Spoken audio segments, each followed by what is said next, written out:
Hello and welcome to Drama Recaps. Today, I will be narrating a recap of the 1992 drama, Alive. Beware, spoilers lie ahead. The year is 1972. A group of jovial football players are on a flight to South America. Amidst the snowy scenery, laughter and enjoyment fills the airplane. Nothing hints at impending danger. They expect to land soon. A cyclone is spotted ahead, and the call for fastening seatbelts echoes. The plane sways, yet the boys dismiss it as turbulence and continue with their jokes. Only when the plane spirals out of control do they comprehend the gravity of the situation. An unfortunate crash occurs on a mountain ridge, splitting the plane in half. Individuals are ejected from the plane along with their seats.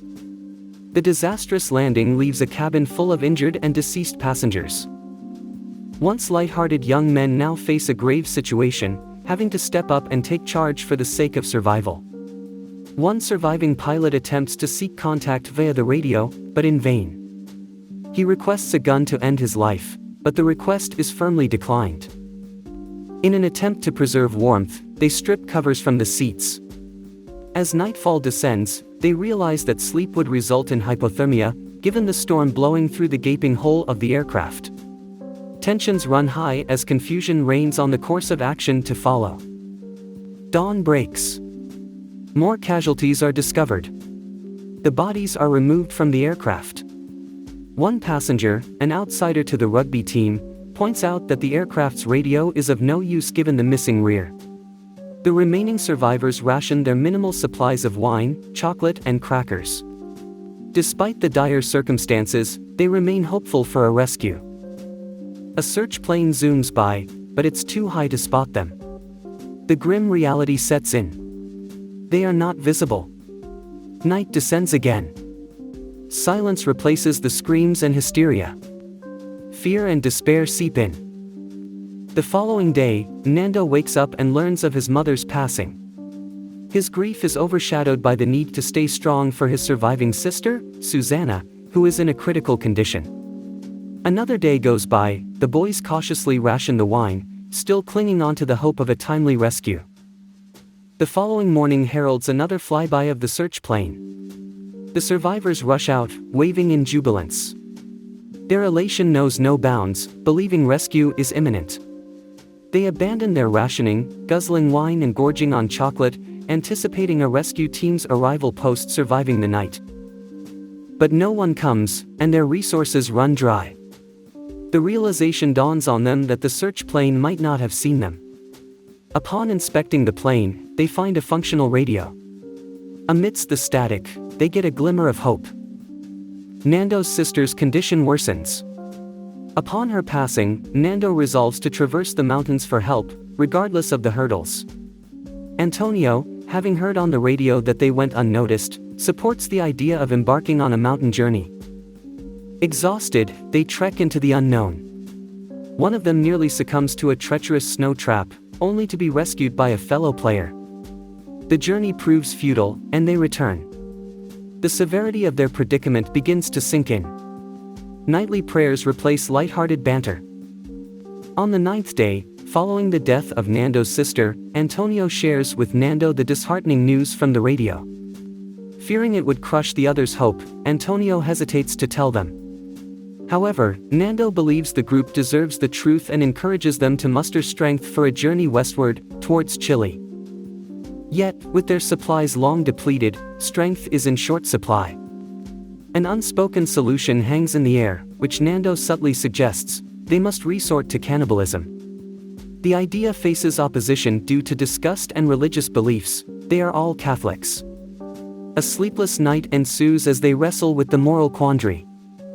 Come morning, Roberto breaks the barrier and partakes in the unthinkable act. Most of the others follow his lead, except for Nando, still reeling from his sister's loss. A trio ventures out for help, leaving Nando behind, who hasn't eaten. The following day, after a harshly cold night, Roberto presumes the trio to be dead. This propels Nando to accept the gruesome reality and partake in the cannibalism.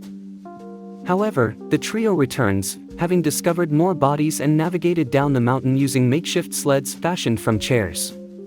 Their return renews hope, making it clear that survival is indeed possible. The previous refusers finally confront their inhibitions and partake in consuming human flesh for survival. A calamitous event transpires at night when an avalanche engulfs the plane, resulting in the tragic death of Antonio. In a desperate rescue operation, the survivors manage to dig out some from under the snow. Liliana, who just the day before had hoped to bear another child post-rescue, also perishes. Overnight, the death toll climbs to 8. A raging blizzard barricades them within the snow-encased aircraft. Despite the grim circumstances, they manage to celebrate Raphael's birthday. A chunk of snow with a cigarette stuck in serves as a makeshift cake. Raphael's birthday wish is simple and poignant, a swift end to their ordeal. Carlitos' birthday follows suit, his wish mirroring Raphael's. Prayers are fervently offered as they remain stranded in the snow-covered plain, hope pulsing like a stubborn beacon in their hearts.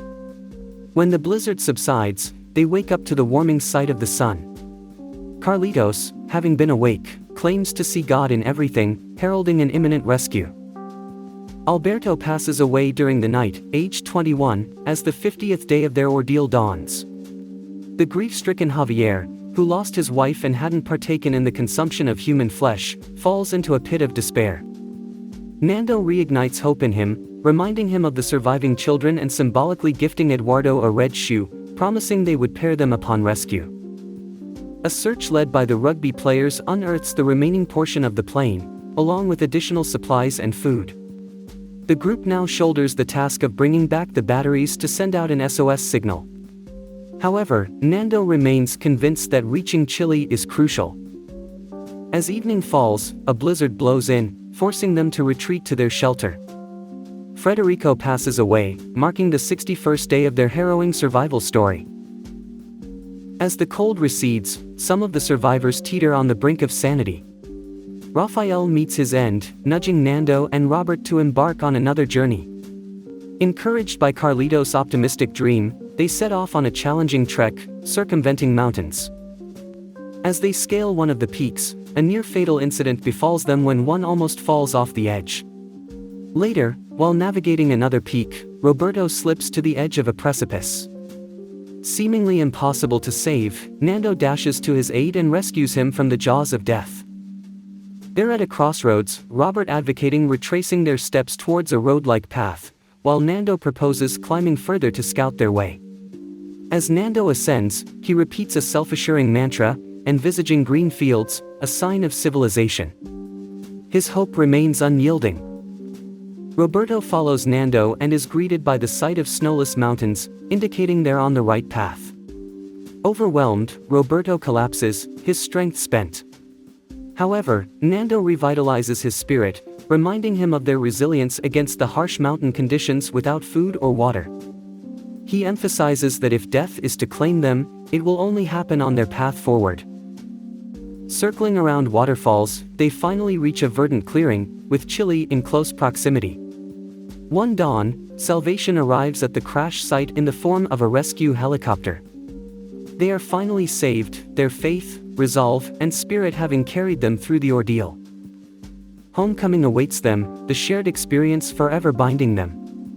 This film serves as a tribute to the 29 individuals who perished in the disaster, and the 16 survivors who overcame tremendous odds.